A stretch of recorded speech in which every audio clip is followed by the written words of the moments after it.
Assalamualaikum and hi everyone. My name is Nurul Fatiha binti Khairul Abadi. Matrix number H22A0374, and right now I'm going to introduce my role play video and a summary of leadership in chapter 6 of subject organizational behavior HFT20103. So let's get started.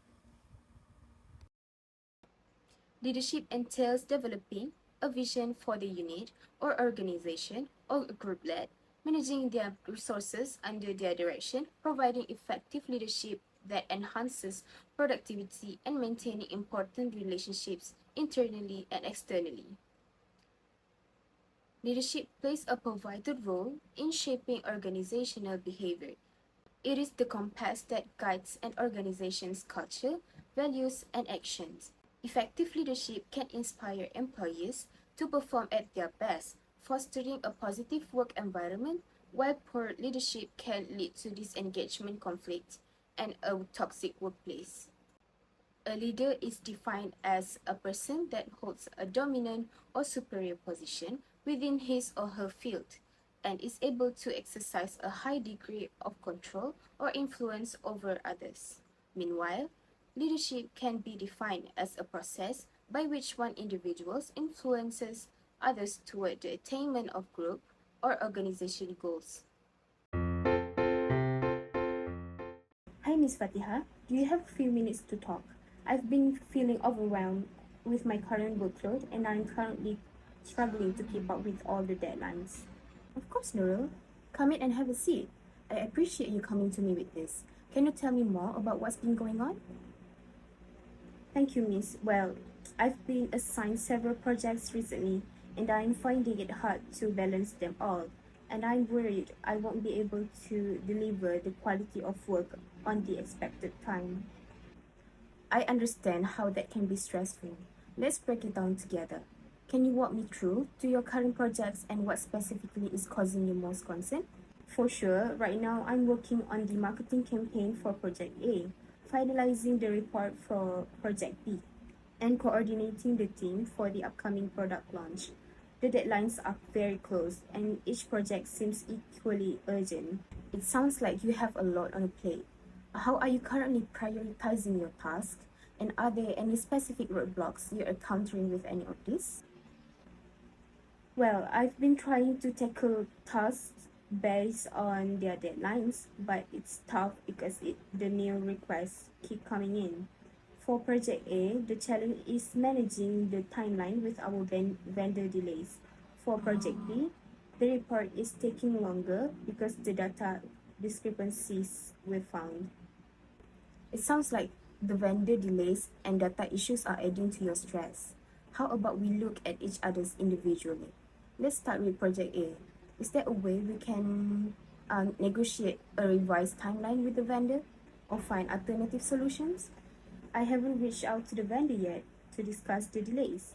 I guess I've been hoping they'd resolve on their own, but that hasn't happened yet. Alright, let's take a proactive approach. I can support you in drafting a message to the vendor and discuss the delays and explore the alternatives. Maybe we can adjust our internal schedule accordingly. For Project B, would it help if we brought in someone from the data team to assist with the discrepancies? That would be really helpful. I didn't think about involving the data team directly. It could save me a lot of time. Great, I will arrange for someone from the data team to join you for a quick meeting and address the issues. Now, regarding the product launch coordination, have you considered delegating some tasks to your team members to lighten your load? Well, I've been hesitant to delegate because I don't want to overburden the team, but I see that it is necessary. Alright, delegation is key to managing effectively. It's about finding a balance and ensuring that everyone contributes according to their capacity. How about you identify a few tasks that can be delegated and we discuss them together to find the best person for each task? That makes sense. I will list the tasks and we can go over them. Alright, perfect. Once you have the list, let's set up a time to review it. We can also touch base weekly and to monitor the progress and address any new challenges that arise. How does that sound? This sounds like a good plan. I feel more relieved knowing that we're tackling this together. I'm glad to hear that, Nurul. Remember, you are not alone in this. We are a team, and I'm here to support you.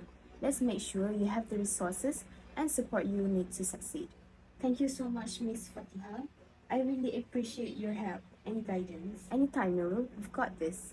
Let's keep moving forward together.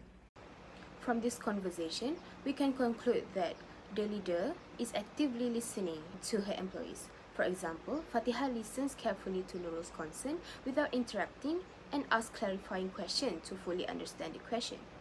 Secondly, the leader shows an empathy by acknowledging the challenges Nurul is facing and expressing understanding of her issues. Thirdly, problem solving. For example, the leader helps Nurul identify specific issues and suggest practical solutions, like negotiating with the vendor and involving the data team. Fourthly, the leader shows support and encouragement to her employees. For example, she reassures Nurul of her support and encourages proactive problem solving and offers to review the delegation plan, showing a commitment to Nurul's success. Fifth, follow-up. Fatiha proposes regular checks-in to ensure ongoing support and address any new challenges, demonstrating her commitment to continuous improvement and team collaboration. In conclusion, this conversation illustrates how effective leadership combines practical support with emotional intelligence to empower and motivate the employees. These are some of the component keys in the role of leadership in shaping a good organization. Firstly, setting the goals and vision. Leadership begins with setting a clear vision and goals for the organization. Leaders articulate the purpose of direction, providing employees with a sense of purpose and a roadmap to follow. When employees understand the big picture, they are more likely to align their behavior with the organization's objectives. Secondly, modeling behavior. Leaders are the role models for their teams. Employees look up to their leaders and often emulate their behavior.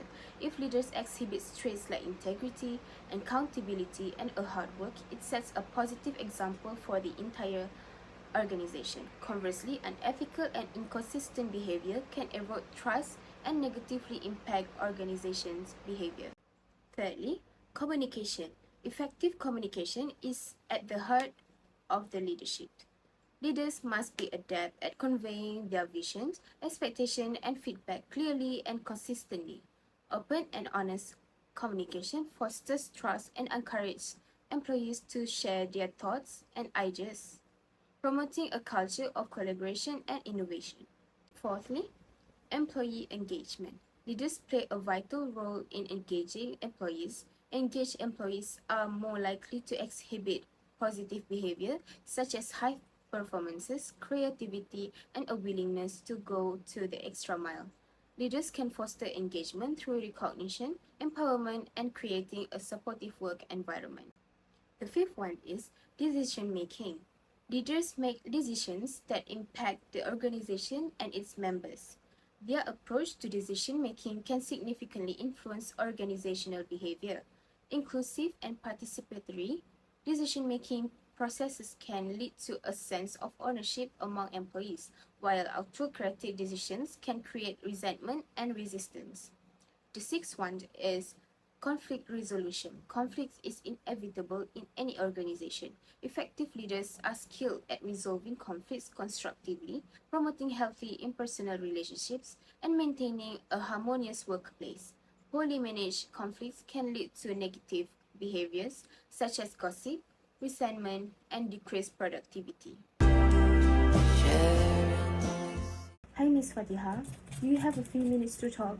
I've been feeling overwhelmed with my current workload, and I'm struggling to keep up with all the deadlines. What's the problem now, Nurul? Everyone is busy. We all have deadlines.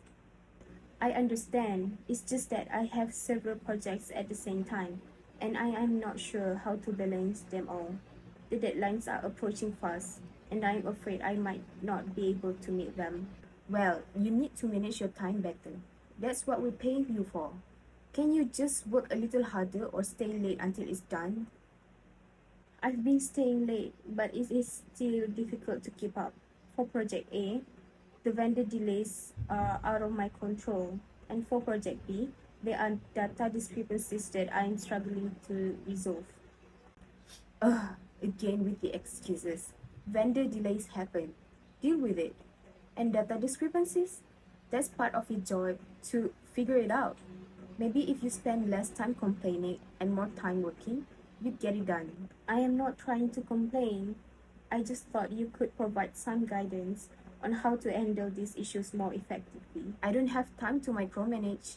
You're supposed to be professional. Just prioritize better.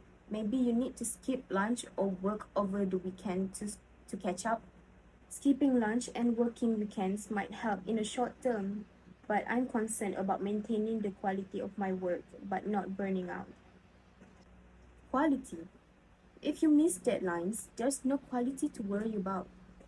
Just get the work done, whatever it takes. I really don't see why this is such a big issue. Everyone else seems to be managing it fine. Maybe if I could get some help or delegate some tasks, it would be more manageable. Help? Delegating. Why do you think we have around here to just take on extra work? Everyone has their own responsibilities. Figure it out, Nurul. This is what you signed up for. Alright, I will try to handle it on my own then. Good, I expect you to see the progress by the end of this week. I don't want to hear about this again. Alright, miss. I will do my best.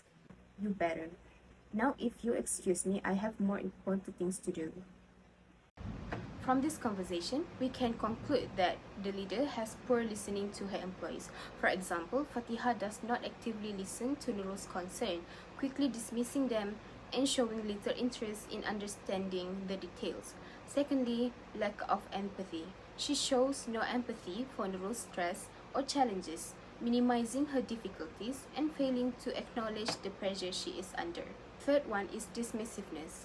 For example, Miss Fatiha's response are dismissive and condescending, suggesting that Nurul's issues are not significant and can be resolved simply by working harder.